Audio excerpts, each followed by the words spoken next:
Hello, it is the world famous KROQ. I'm Nicole Alvarez, and this is Dee Dee from Dum Dum Girls. They just played right now. Thank you, by the way. You're welcome.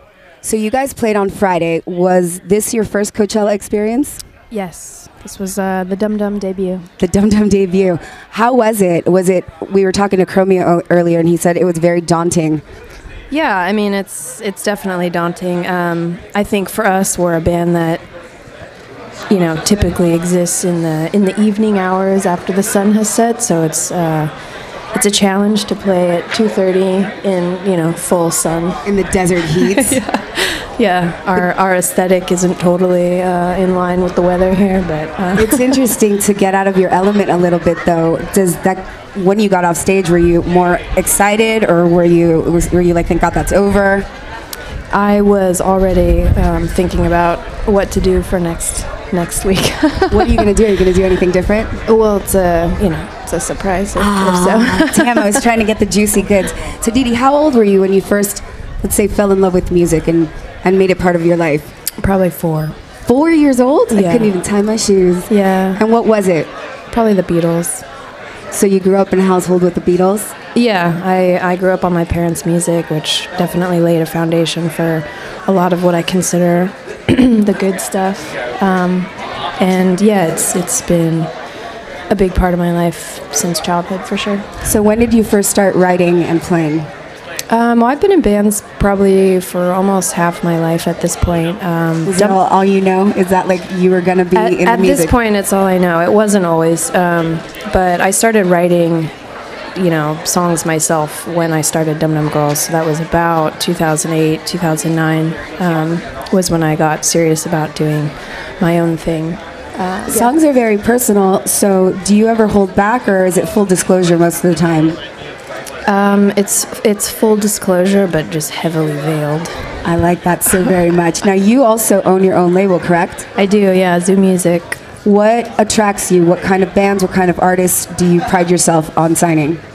I mean, we're a pretty small label, but we definitely have historically released bands that are on the fringe, I think, of pop music. Dirty Beaches is probably our most notable signing, and he's just a wealth of beautiful, beautiful entertainment and art. If you can check him out, I think that would be absolutely a definitive. Definitive. So why is music so important to you?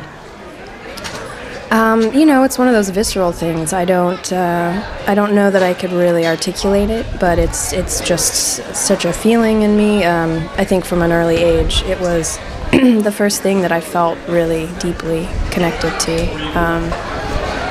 Has always been, you know, books, paintings, music, but music more so. There's just something about, you know, I think I must just be open to it in a way where, you know, I hear a song and I didn't write it, it's not about me, it's not for me, but it feels like it's an extension of myself. I completely and totally understand. What have been some of the highlights so far?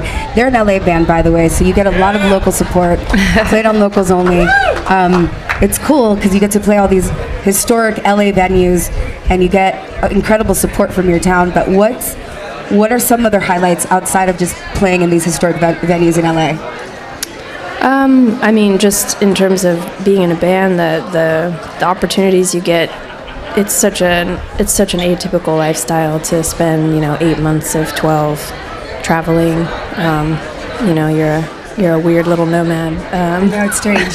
Yeah, and you really build a secondary family with your band and your crew, and it's special. I mean, we just finished about a month and a half with a Portland band called Blouse, and it was one of those rare, you know, moments where you realize you've just done something that you're going to remember for the rest of your life. For the rest of your life. So, as far as you're concerned, music is what you're going to do forever. Like, what would you be doing if not?